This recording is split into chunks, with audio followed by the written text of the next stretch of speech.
Olá, Liz, tudo bem? É um grande prazer falar com você e com quem vai receber esse vídeo. E a gente vai bater um papo rápido sobre política. Depois eu vou mandar para você os meus áudios das perguntas que você tem feito.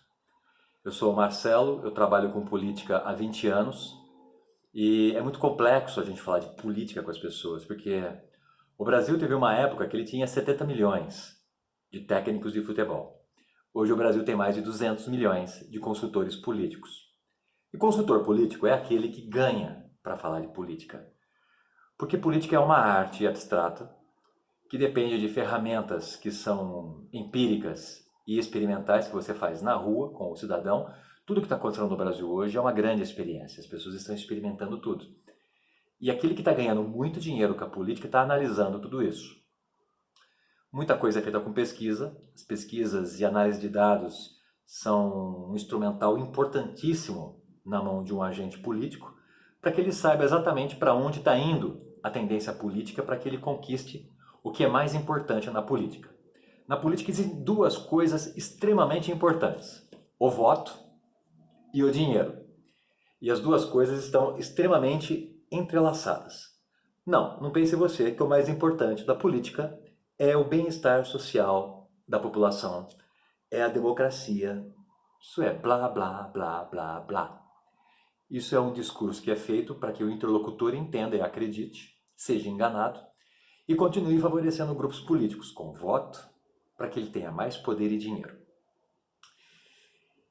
E como eu te falei que nós temos mais de 200 milhões de analistas políticos no Brasil hoje, é muito complexo, porque todo mundo acha que entende de política, e todo mundo quer dar o seu palpite e quer que você respeite a opinião dele. Você pode respeitar opiniões por educação, mas você só respeita opiniões que lhe trazem dinheiro para o bolso. E é essa a opinião que o político eleito respeita. As ondas das redes sociais, o que se fala de um político ali ou não, ninguém está nem aí com isso. Porque o político tem as suas análises, tem os seus relatórios, tem as suas pesquisas e mostra as suas tendências. Se aquilo é favorável para ele, tudo que traz na rede social contra ele, mas na pesquisa mostra que ele está no caminho certo, como diz o popular, ele caga e anda para as redes sociais, ou caga e anda para aquela opinião pública, porque a política também tem o seu nicho específico de mercado. E quando eu falo mercado, entenda que política é um negócio. Não é um negócio para aquelas pessoas que são os 200 milhões de entendedores da política. Eu costumo falar que no ambiente de 200 milhões de habitantes no Brasil hoje, aproximadamente 100 mil pessoas, veja bem, 100 mil pessoas sabem como trabalhar política. O resto é resto. O resto são aquelas pessoas que brincam nas redes sociais, acham que entendem de política e ficam passando as suas opiniões para os outros que nada valem. Então isso dá aproximadamente, numa conta que eu fiz uma vez para um senador da República, que eu já trabalhei com senadores, já trabalhei com deputados, já nomeei gabinete de deputados federais, já trabalhei com vários prefeitos e de vez em quando com aquilo que a gente chama de puta da política, que são os vereadores. Que vereador não serve para nada. O vereador só serve para que você abra uma CEI, que é a Comissão Especial de Inquérito, que investiga o prefeito, que é a faca na garganta que o vereador coloca no prefeito para conseguir retirar o que ele bem entende, o que ele quer dos governos. Mas eu lembro um estudo que eu fiz uma vez para um senador da República, que mostrava que aproximadamente 0,4% da população do país entende o jogo político, sabe fazer política e, principal de tudo, ganha com política. Afinal de contas, só participa do jogo aquele que tem dinheiro para colocar no jogo e para ganhar o recurso que vem desse jogo. Fora isso, é brincadeira, é meme que a gente faz. Bom, mas vamos ao que você me pergunta.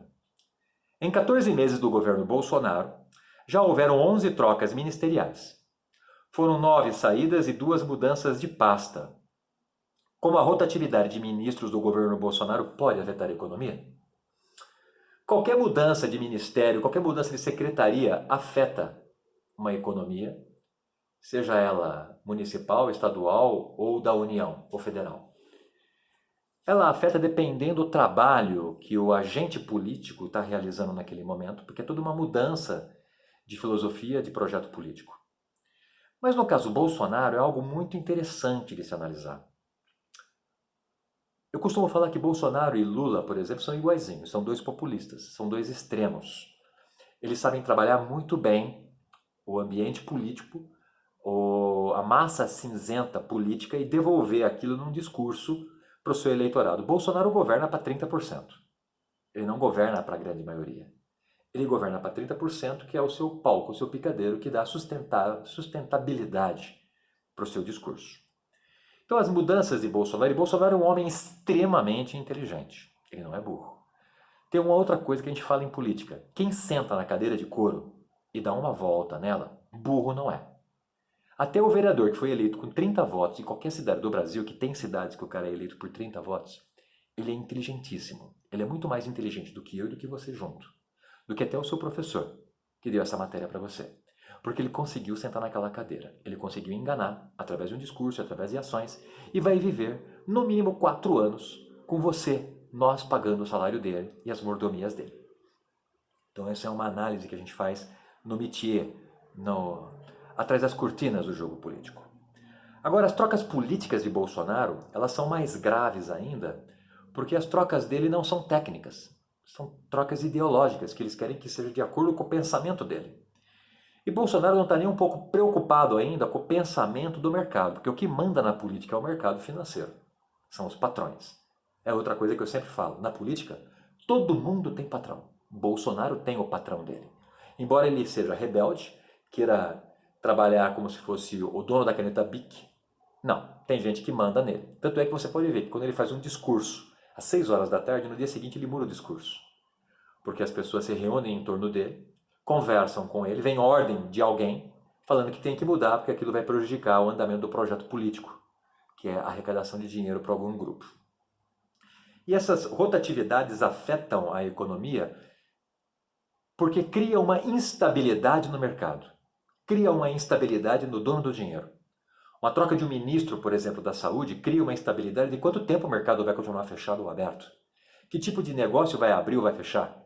Se ele vai realmente fazer algumas ações que vão prejudicar alguns nichos de mercado que estão nas bolsas de valores, estão injetando muito dinheiro, tentando captar dinheiro externo. Então isso sim afeta a economia. Agora, se fosse uma troca de político ou de ministro, uma troca de diretorias ou secretarias executivas que fossem alicerçadas em princípios técnicos, que são rotas, correção de rota, isso é muito comum no governo. Você começa um governo é igual um projeto, você começa um projeto com um engenheiro-chefe, com vários subordinados, e de repente você vai trocando, porque aquela pessoa não se adaptou àquilo, aquele cara não consegue trabalhar tantas horas por dia, então você faz trocas técnicas. Quando as trocas são técnicas, o impacto no ambiente ou no mercado ele é menor, ele é mais atenuado. E sempre que for conversado com o mercado, menos impacto você dá nesse mercado, menos impacto no dinheiro. Mas Bolsonaro, ele faz também as suas trocas, primeiro, louco não é, como eu falei. Ele faz baseado no seu público-alvo. Se o público pede e ele sente que ele vai se sentir favorecido, porque ele está garantindo a reeleição dele praticamente. Ele tem hoje de 20% a 30% de apoio popular, tem as igrejas que ele fecha os acordos com os deputados evangélicos, ele bate mais de 40%, ele ganha num segundo turno uma eleição para presidente. É essa conta que o grupo político dele faz. Acontece que está saindo um pouco fora do controle isso, porque ele está fazendo muitas coisas na política baseada na sua própria emoção, nos seus próprios sentimentos, que é essa antagonia que ele criou, essa guerra diária que ele criou contra o comunismo, que não existe, e contra a esquerda. Ele cria factoides e inimigos que não existem para que ele cada vez mais se sinta favorecido. Então eu espero que tenha respondido para você. As próximas vai ser por áudio, mas aqui eu estou fazendo para que você veja quem sou eu.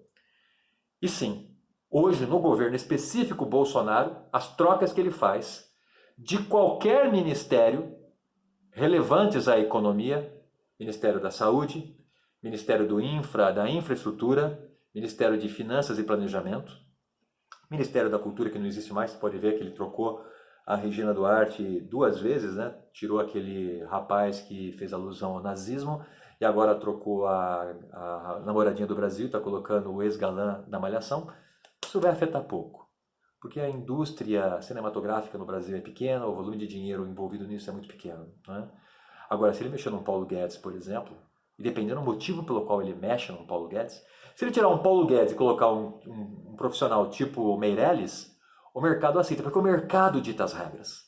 O mercado só se afeta se ele não colocar as cartas na mesa e falar o que ele está querendo também para o governante. Afinal de contas, quem manda no cara que é eleito é o dinheiro que o elegeu.